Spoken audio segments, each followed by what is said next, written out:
Welcome to Saturdays at 7, Christian Scholars Review's conversation series with thought leaders about the academic vocation and the relationship that vocation shares with the church. My name is Todd Ream. I have the privilege of serving as the publisher for Christian Scholars Review and as the host for Saturdays at 7. I also have the privilege of serving on the faculty and the administration at Indiana Wesleyan University. Our guest is Thomas Albert Howard, professor of Humanities and History and holder of the Phyllis and Richard Duesenberg Chair in Christian Ethics at Valparaiso University. Tal, as he's known to his friends, also serves as a senior fellow with the Lilly Fellows Program in Humanities and the Arts. Thank you for joining us. It's great to be here. Thanks for having me, Todd. The Lilly Fellows Program's postdoctoral fellowship seeks to renew and enrich the intellectual and professional lives of the fellows it serves while they prepare for careers in church-related institutions of higher learning. As someone who began his career in that program, in what ways did that season impact your understanding of the Christian academic vocation? The short answer to that, it was a wonderful experience. I finished my graduate work at the University of Virginia in '96, and I actually had a tenure-track job at a small liberal arts college, but this postdoc became a possibility. It's a 2-year postdoc for recent PhDs interested in teaching in church-related higher education, and neither my wife, who's also an academic, or I had that much experience in the Midwest, nor with Lutheranism for that matter. So to come to Valparaiso University, immerse yourself in the Midwest and Lutheranism was a wonderful experience. It's a teaching postdoc that gives you a chance to prepare classes, but also probably one of the most important things for me was the weekly colloquium, which I now find myself directing actually, with other postdocs and their faculty mentors here at Valparaiso University, where we read works of literature, we read philosophy, Martha Nussbaum, John Henry Newman, Mark Knoll, George Marsden, and thought about just the larger questions of church-related higher education, where it is, where it's going, and the Christian academic vocation. I did not have a background at the type of schools sponsored by the Lilly, what's being called the Lilly Network now. So probably I, had a lot of what many people call compartmentalization, or you have your academic life, in one part and your church or faith life in another. So to have these 2 years to reflect on the relationship between the church and the academy, while I'm getting my feet wet teaching and trying to turn my dissertation into a book, it was a wonderful kind of leisurely opportunity. And then maybe the last thing I'll say is just some of the people I encountered here, like the theologian Gilbert Meilander, or Mark Schwain, who's the founding director of the Lilly program. He was my mentor. So in addition to the colloquium, we met on and off over the years. Those 2 years, I especially remember discussions with the philosopher, reading Charles Taylor together and Alistair MacIntyre. So bottom line, it was just a wonderful, very enriching time, almost like another graduate experience, if you will. As a senior fellow now who, as you just mentioned, leads the colloquium, what do you hope to offer the next generation of our colleagues? Well, in many ways, it's just to give back what I've received. I and my wife, Agnes Howard, who as senior fellows in the program, our main responsibility is directing the weekly postdoctoral colloquium. Sadly, I must say it's on hiatus this year, but we have been green-lighted to bring postdocs in next year. Some of the same text actually that I was familiar with when I was a postdoc we used, but also it's just to continue to help them think about their vocation, give them feedback on teaching. I went to a number of postdocs classes and just observed them and were able to talk about that and just some of this, the often arcane world of publishing and that type of thing. That's sort of what we're here for, is to be senior fellows, to lead the colloquium and be resource people for these, wonderful young scholars who are thinking about vocations and church-related higher ed. How do you understand the Christian academic vocation then today? To put it in a definition, I would say something like seeking the truth of real things in this complex world, but doing it in dialogue with Scripture and in the community of the church, and also in dialogue with just the broader Christian intellectual tradition. I think that I could say that's another thing that the Lilly program helped me, is to think. I come out of a Baptist Protestant background, but to think ecumenically about the tradition and those nuggets of wisdom and insight over the past 2,000 years, to see that as a real asset in thinking about what one's work, both in the world of teaching and scholarship. You just mentioned your Baptist Protestant background. Then, in what ways is your understanding the result of church communities that you experienced, and perhaps now have also experienced in terms of the Lutheran tradition as it animates Valparaiso? I grew up in a Southern Baptist church in Alabama. Probably for many people of Alabama, that will conjure certain images that maybe not sometimes are too kind to the life of the mind. But the church I grew up in was in Tuscaloosa, Alabama, the seat of the University of Alabama. A number of faculty at the university were involved in the church. I think of this one engineering professor, Dr. Gene Carden in particular, was just a wonderful role model, even when I was little, of someone who took his faith seriously, but was involved in the work of the university. And there were a few others. I was very fortunate that my graduate school environment at the University of Virginia. Now, probably many of your listeners might know James Davison Hunter, the sociologist, or Kenneth Elzinga, the economist there, who went to my church. Ken Elzinga especially was just a very close personal mentor to me. We're still in touch. The Christian Study Center there, of late there's been this movement of Christian study centers at many of the larger research universities. But the one there, founded by Drew Trotter, who has been involved in the spread and network of Christian study centers, those are very helpful to my vocation. I could continue. I don't want to go on and on this question, but I spent 17 years at Gordon College, where my wife and I worship in an Episcopal and Anglican church. And many of my fellow colleagues, one I think of right now, beloved soul, Malcolm Reed, who was a professor of philosophy, but also a regular homilist at my church. Bottom line, I think I've been very blessed by mentors at various stages of my professional career. And as they say, a lot of vocational sometimes is cult more than taught, and I think that's very true in my own life. I think that bears witness to that. Thank you. In what ways, then, if any, do you think our understanding of the Christian academic vocation and church-related higher education has increased over the course of your career? From where I sit here at Valparaiso University and in the context of the Lilly Fellows Program, the Lilly Network, it seems there's just been a lot of good literature produced in the past 10, 20, 30 years reflecting on church-related higher education, and a number of funding endeavors, not from the Lilly Endowment, but from other sources, Templeton Foundation and others, that have allowed Christian scholars in various sectors of the academy, church-related or secular research universities or liberal arts, to create something of a republic of letters, where they're in touch with one another, not just with their academic guilds and specialization, but with other people who share the faith. They're trying to do good work and again, in various institutional locations. When I was in grad school and my early career, this was right, after George Marsden wrote his important work on the secularization of the American university. Mark Knoll had written The Scandal of the Evangelical Mind.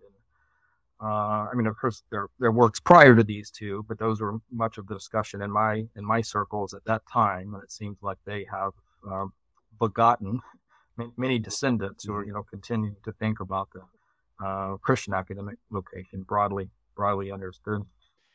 What challenges do you think that sense of understanding has incurred over the course of your career? In that question, I think of the postdocs. It's a very challenging job environment right now. I wish there were positions like the one I hold or position I had at Gordon College open to many, but just giving some of the cutbacks in higher education, the cutbacks in the humanities, I think that's just the enormous economic strain that many church-related higher education institutions have right now. I mean, another big thing, between my time as a postdoc and my time now is just the internet revolution and the social media revolution. I think that has created many opportunities, but also some problems as well, I would say. And, and maybe this shows my age. I'm well in my 50s now, but, there does seem to be just sort of a lot of commentary on all kinds of topical events of the day that sometimes might detract from doing sort of enduring, spending the time necessary to produce enduring works of scholarship and the thought and leisure that takes. But at the same time, I don't want to be a Luddite. This revolution has created many opportunities of new types of media, new types of connection. Even the podcast that we're doing right now, that's something that really it would take place under different circumstances if you went back to the 1990s. One of the things I've been thinking for junior faculty members who are beginning their career is providing them with some sense of guidance, understanding of how to leverage the power that social media platforms afford them while also avoiding some of the challenges that can come and things that can be invited by using them, and being aware of that and using it as much to their advantage, their guild's advantage, and their institution's advantage. So, yeah, thank you. No, it's, probably a matter of whether it's good or bad, but, how to steward it prudently and wisely. And you master it and not let it master you. Yeah. Your area of expertise is European intellectual history. And if I may, your first two books, Religion and the Rise of Historicism, and then Protestant Theology and the Making of the Modern German Research University, did more to shape my understanding of the German Research University's impact on the American iteration of such a model of education than any other books I've encountered. As descriptions of American culture have migrated from the secular to the post-secular, in what ways has the influence of the German Research University persisted in the DNA of the American Research University and perhaps dissipated from its DNA? I'm coming back to some of the themes that I dealt with in one of the books that you mentioned, the Protestant Theology and the Making of the German University, in a book I'm working for now with Princeton University Press on modern Christian theology and intellectual history. But, on and off over the years, I have been involved, especially in the scholarly sense, with thinking about the university in the modern, the post-Enlightenment period. But the German Research University in particular, I would say many of the conventions and forms that we have today, from the just the doctoral degree, the PhD, the drive towards specialization, specialized journals, professional societies. They weren't necessarily all invented whole cloth by the German university, but I would say kind of in the 19th century, they came in their own and were very well funded. And, even today, many fields, when you look back at the early field, you'll often find 19th century works of German scholarship that have seeded many specializations. And, some of our, research universities like Johns Hopkins or Cornell or Michigan were founded by people explicitly trying to imitate or emulate the German model. In the United States, though, it's always been something of a hybrid, our higher education, certainly the German Research University, but also the British collegiate model of the college. Those are two important seeds that we have. Probably one of the big differences, though, in the German session, it was much more of a statist and state phenomenon, where in the United States, private funding and philanthropy have been much more part of the DNA. And even today, just some of the student services and sports and all the kind of donor cultivation and everything that goes on at the American university, that's quite foreign to a number of university systems and the Germans. Although they are, probably another big reversal is that in Europe today they're often looking at the American university as the model today, where in the 19th century it was more Americans looking at the German model. And this is a little bit tangent, but this has been taking place in the sciences for some time, of people in European universities writing their dissertations or their works in English. But even in humanities fields, sometimes you'll see in German universities people writing in English to try to have a larger global audience, given the relative decline of the German language as a scholarly language compared to English today. Yeah. Perhaps tapping into a little bit of your current project then, in what ways do you think the practice of theology in the research university impacts our understanding of the relationship that faith and learning share? This project, again, I've been slogging away at this for a number of years. I think I finally see light at the end of the tunnel. It has six chapters, and I've written 5. I have one more to go. I keep hoping my editors doesn't contact me and ask me how I'm doing, but I think I'm beginning to be able to tell them good news. I see an ending for this project. Theology was considered the queen of the sciences in the medieval university, and that persisted through the Protestant Reformation.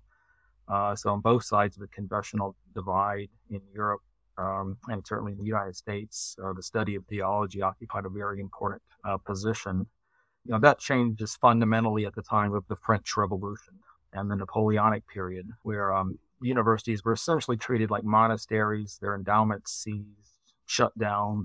The Sorbonne, the University of Paris, the great symbol, where Thomas Aquinas was shuttered in the 1790s, and universities became more specialized, and a lot of the religious thought sort of retreated to the seminaries at that time.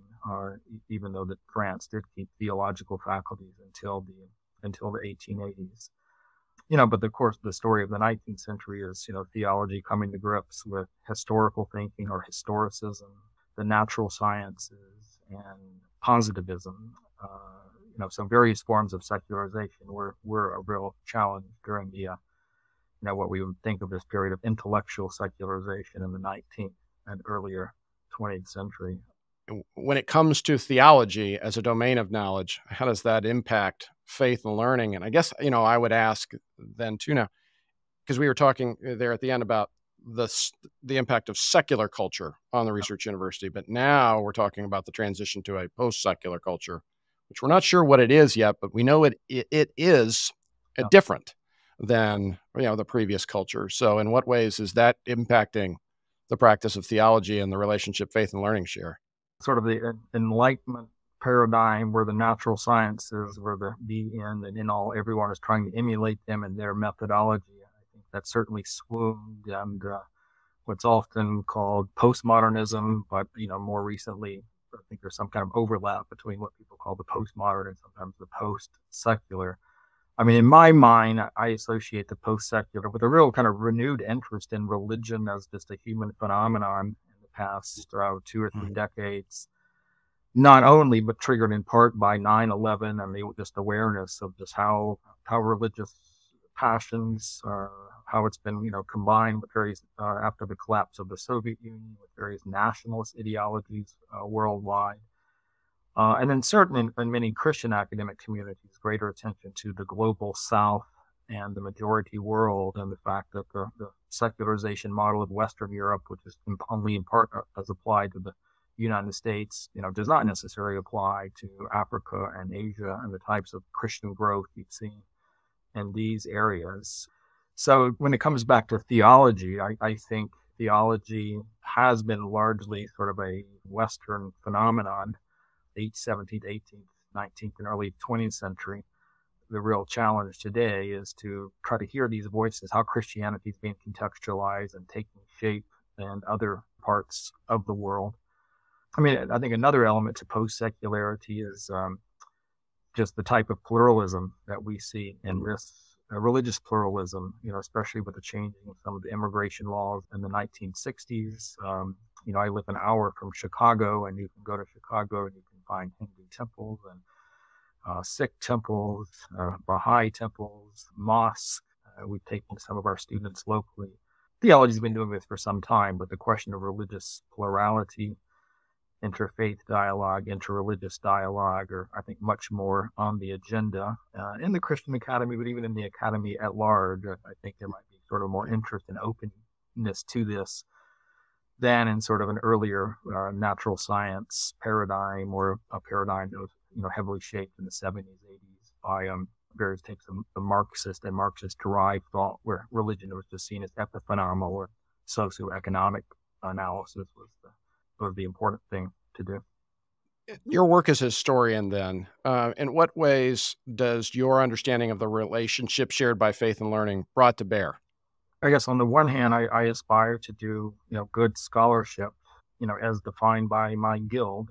For history, that's sort of getting at the truth of the past and all its complexity and difficulty and imponderability. In that sense, I would say I just share the kind of methodology and standards of evidence of other scholars in my field. But I think all along, faith issues have animated the type of questions that I'm interested in, such as the fate of theology amid the rise of the research university, the relationship of religious conviction to historicist thinking and historical criticism of sacred texts. I have another book, not the theology book, but another book that comes out that looks at the persecution of religious communities under various forms of secularist ideologies in the 20th century, principally Marxist-Leninism, but not exclusively. So just the fate of religion and religious communities and theological questions, they have fructified and animated the types of historical topics that I'm interested in pursuing. So that's probably where I would locate it. The question that animates the work. A couple of your more recent book-length projects that are in print grapple with topics such as higher education and tradition from an ecumenical and/or interreligious perspective. What led to such efforts? Yeah, some of this goes back to my work at Gordon College, which I believe the Christian Scholars Review, didn't it begin as the Gordon Review in the 1950s? Correct. Am I remembering that correctly? So a little shout out to my former institution there.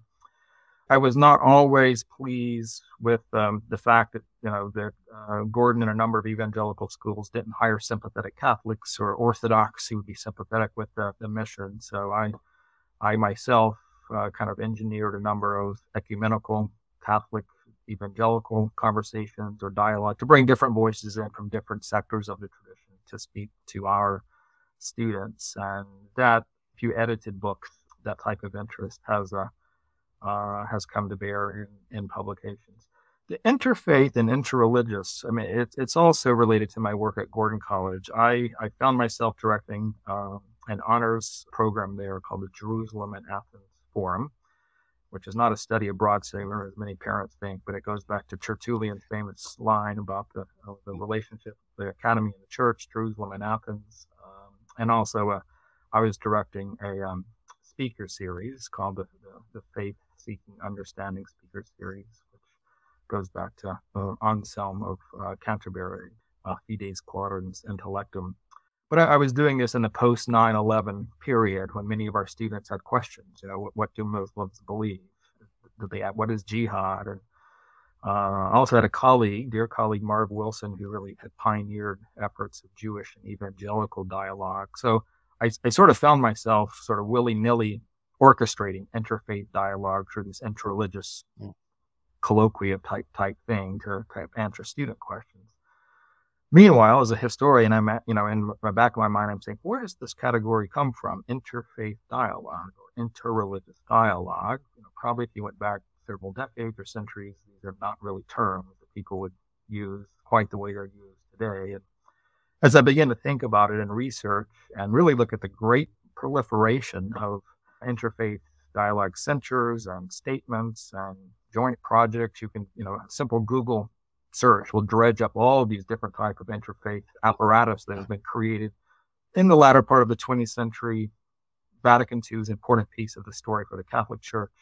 The collapse of the Soviet Union and how religious passions, influence like the wars in the Balkans, for example. And then, certainly 9/11, you have this proliferation. But the vast majority of the literature comes at it from like what I would call religious studies perspective or theological perspective, or they're by practitioners, imams and rabbis and priests, generally trying to get to know one another, to get along, to show a better model of interfaith engagement. But it really hadn't been dealt with as a historical phenomenon. So a book that came out several years ago, it's entitled The Faiths of Others, A History of Interreligious Dialogue, which Yale University Press brought out. It sort of attempts to look at the whole phenomenon historically. How has this happened? How has it come to rise? And, what I want to argue is this is, whatever you think about it, and there are many people have different theological views of what's appropriate or not in the interfaith dialogue arena, it's a novel historical phenomenon for human religiosity, at least certain sectors of a number of religious communities who think you should not always engage the religious other simply in terms of refutation or apologetics or evangelization, but some sort of peaceful dialogue to get to know one another, and that's what that work did. Yeah. Briefly mentioned, since I've come here to Valparaiso by the former dean of Christ College, Peter Canellis, or Pano Canellis, who went on to St. John's and is now the president of the new university at Austin. It was the 50th anniversary of Christ College, which is the Lutheran-based honors college that I teach at here at Valparaiso. So we thought what would be an appropriate theme for a 50th anniversary, and we alighted on the idea of tradition. How do you hand on a tradition? What role do academic institutions play in the handing on of a tradition? There was sort of an ecumenical and interfaith. We had a Protestant, a Catholic, and Orthodox interlocutor, but we also thought to bring in a Jewish and Muslim voice as well. Because I think many of these religious traditions in our highly fluid late modern world wrestle with how do you pass on a tradition? It's difficult. And so I thought that was an important point of, despite theological and religious differences in other dimensions, that's sort of a shared problem that many traditions have. What do you perceive then are the strengths of engaging topics such as these in the ways that we're discussing here from an interreligious or an ecumenical perspective? Well, the strengths, so often the big question that comes up is, does interfaith dialogue work? Why is there so much sort of violence in the world that certainly we're seeing this today that certainly has some religious dimension? Whether it should be called religious violence, that's another question, and I have some qualms about that. I think, Christians should be at the forefront of this. Again, what I'm trying to open up is maybe sort of a little field, if you will, of exploring it historically and not just looking at it theological lenses. And I also would add, it's often very geographic specific. There's not necessarily just a Christian-Muslim dialogue, but a Christian-Muslim dialogue in Toronto looks different than it does in Cairo. It looks different than it does in Sarajevo. And so I think this, learning about the religious dynamics of particular places is an important aspect. That's certainly something I learned. I did some traveling to think about interfaith dialogue in a number of contexts. And that's certainly true. In the moment in which we currently find ourselves living, what limitations, if any, do you perceive exist with, say, an ecumenical approach to such efforts? Well, there's certainly been, a lot of that. My own take is that, sometimes these can be kind of shallow or insipid, just people trying to, agree on certain basic, certain ethical norms together, what I would call a LCD, least common denominator form of ecumenism.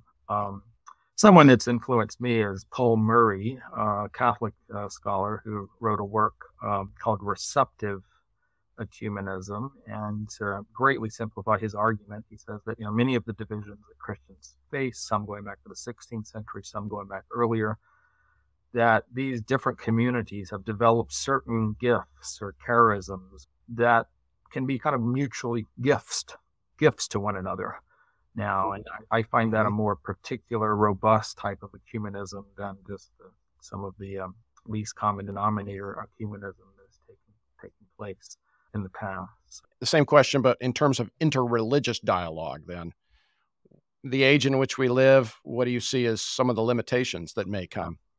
There's age-old limitations of just sort of the fear of the other, or fear from drawing the other. And then, even in, interfaith dialogue, what I've tried to argue, sometimes interfaith settings have been a little more unfriendly to conservative voices in various traditions. My argument is that they should be kind of open to, so long as you're not advocating violence or something, everyone should have a place at the table if they want it. And I think in the Christian intellectual tradition, there's some great paragons of kind of an interfaith theology. Thomas Aquinas, and he was drawing from Aristotle, he was drawing from Maimonides, he was drawing from some of the great Muslim translators and commentaries of the time. As an Orthodox Christian, I think one always needs to be careful and not, want to slide into some simplistic syncretism or just kind of feel good interfaith dialogue. But if you believe that all creatures all human beings are created in the image of God, how they approach the divine, how they think theologically should be of great interest to all people. So it seemed like your question emphasizes limitations or downfalls, and I would say limitations would just be doing this at a very shallow level, or one that is really crowded at one end of the sort of the ideological political sector, but it should be a little more open to others. What advice then would you offer scholars who are interested in doing this kind of work? And what topics might you encourage them to consider exploring? I might come back to the history question as well. I think a lot is done from the theological religious studies perspective, but I think just throughout human history to ask the question, how have religions, not how they've conflicted, but when there have been moments of peaceful coexistence, why have they happened, and genuine exchanges. So I think that's certainly an opportunity. I think too, the question, or this is a more theological subject, of how do you kind of balance a call to Great Commission and belief in that Christians are called to communicate the good news or proclamation with dialogue. What type of witnesses are those? And sometimes they might conflict with one another. Here I think I've learned a lot from the Catholic tradition. At the Second Vatican Council, one of the 16 documents, Nostra Aetate, Our Age, dealt with the Catholic Church's relations to non-Christian religions, and they created an office in the Vatican that's especially dedicated to interfaith, interreligious issues. And they've issued a number of documents out of this, part of the Vatican on balancing proclamation and dialogue. And so I think that's it. For other Christians, I think that's a issue to wrestle with as well. And John Paul II is, I think, he's a great example of a faithful Orthodox Catholic, but he also had a real global mission to, he traveled more than any pope in human history to try to interact both in the spirit of sharing his faith, but also peaceably interacting as well. Thank you. If I may now, I want to return back to some of the themes we talked about at the beginning of our conversation, and in particular, in what ways do you believe the health of the Christian academic vocation is dependent upon the health of the church? And maybe I would speak biographically here. I think, all churches have different forms of disease and shortcoming compared to what we're called to be in the gospel. But I think that, like my background of seeing academics that were involved in life of the mind, but also were faithful to their local churches, has an ability to inspire young people just like myself. So, there's a great in various traditions in scripture and early creeds and councils. There's a sort of host of normative questions and ethical questions that if you take them seriously, and then you're trying to, as the academy does, understand the world around you, have cognitive implications, and it can be enormously fruitful in that regard.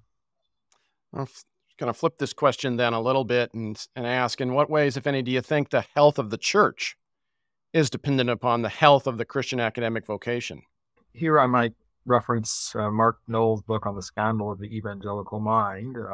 I think, there's not necessarily a natural law in this regard, but I think closed off from the life of the mind, the world of research, the world of Socratic questioning, church communities can, again, not necessarily, can take on anti-intellectual dimensions, being very skeptical, engaging the world only in the form of either retreat or prophetic denunciation, and not in cultural engagement or scholarly engagement. So I think that the academy, again, it, like the church, has its own shortcomings and diseases, never necessarily living up to the Socratic ideal of questioning in a spirit of pure truth-seeking. But I think at its best, a type of Socratic questioning can be fruitful and health-giving for the life of the church. But this comes back to the Jerusalem and Athens question. It's never an easy relationship, but I think at its best, there's a healthy or mutually fructifying relationship between Athens and Jerusalem that can be held up and pursue, but will always be dogged by human fallibility or the weakness of institutions. Asking you again about your service there as the senior fellow with the Lilly Fellows Program in Humanities and the Arts. For our younger colleagues, what do you think the opportunities and challenges will be that they'll face that are sort of similar to the ones that we've encountered over the course of our careers? But maybe what are some of the ones that will also be different? I mean, even in my day, that like the humanities job market was not an easy one, but I think there's strong headwinds, both demographically, where our country is politically, about keeping church-related institutions, keeping their doors open, keeping the lights on, and having opportunities for scholarship. I know many, like Valparaiso and others, the teaching load sometimes has just become extractive of younger individuals, where they don't really have time to pursue scholarship. I think that's a real challenge. So I hope generations coming up, I hope I can offer a helpful hand, will face these challenges. The opportunity, whenever there's a crisis or difficulty that does present opportunities, would be, imaginative leadership, visionary leadership, finding places to do and support and make the case for serious, thoughtful scholarship and teaching, coming from a faith perspective.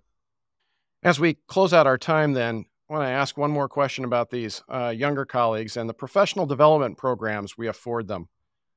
On what intellectual, moral, or theological virtues do you think we'll need to focus on cultivating in the coming months and years?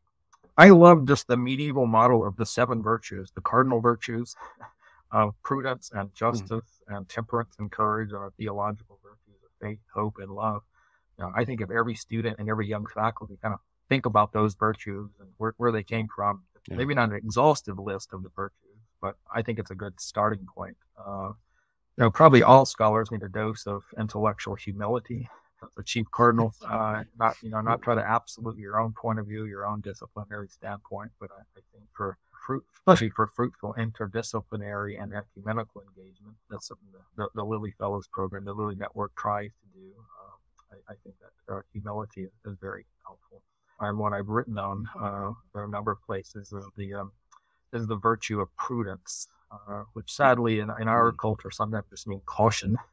Prudent, just like you shouldn't do something, but in the medieval literature and in the virtue ethics tradition that has kind of been revived in the past several decades, prudence has a very particular meaning of rightly sizing up the world for the purpose of appropriate action, accurately, sober-mindedly understanding the nature of the world and reality, not just so you understand it for the sake of understanding, but for the purpose of thoughtful action in the world. And I think that's one that should be revived.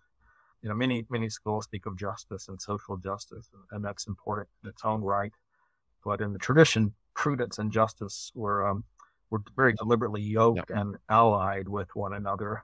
The idea being, if you pursue justice imprudently, you will ultimately wound justice. But at the same time, if you're only prudent and not caring about justice, that's when prudence becomes mere caution and inaction. So here, the bottom line, I think that would be very valuable for aspiring young scholars, just to think about the Christian virtues as they have been kind of defined in the tradition, but how do the opportunities and dilemmas and difficulties and challenges that we have today, how can they be deployed, in the service of both the church and the Academy Athens and Jerusalem. Within the context, then, such as the church-related university, on what practices do you think we could depend upon or utilize more that would be most beneficial in terms of the cultivation of these virtues? Yeah, I don't think I have any revolutionary insights here. Probably one that many already practice. I think mentoring relationships between more senior faculty and younger faculty are very important. I also think like retreat experiences and types of study trips that get when you get out of just the daily grind, the daily email check and all your duties, but to be able to kind of create spaces I'll just say kind of out of the ordinary. It can be local. It can be going to another place. Like I know my institution, but before COVID made us restrict some things, there was the Cambridge program for younger faculty where they would take everyone over to Cambridge University for a week to think about what does it mean to teach in sort of a Lutheran higher education. So I think that would be an example of many things. The economic challenges and COVID has led to kind of cutbacks in a number of critical places, and I think sort of the challenge is to restore these practices, create spaces of leisure. The word school comes from the Greek word of leisure. It's a place to set aside, to think about the world, to try to understand the world. And, that's why I'm a big advocate, but both for students and faculty of those types of experiences. Thank you. Our guest has been Tal Howard, professor of humanities and history and holder of the Phyllis and Richard Duesenberg Chair in Christian Ethics at Valparaiso University. Thank you for taking the time to share your insights and your wisdom with us. Again, thank you. Thank you for having me. Thank you for joining us for Saturdays at 7. Christian Scholars Review's conversation series with thought leaders about the academic vocation and the relationship that vocation shares with the church. We invite you to join us again next week for Saturdays at 7.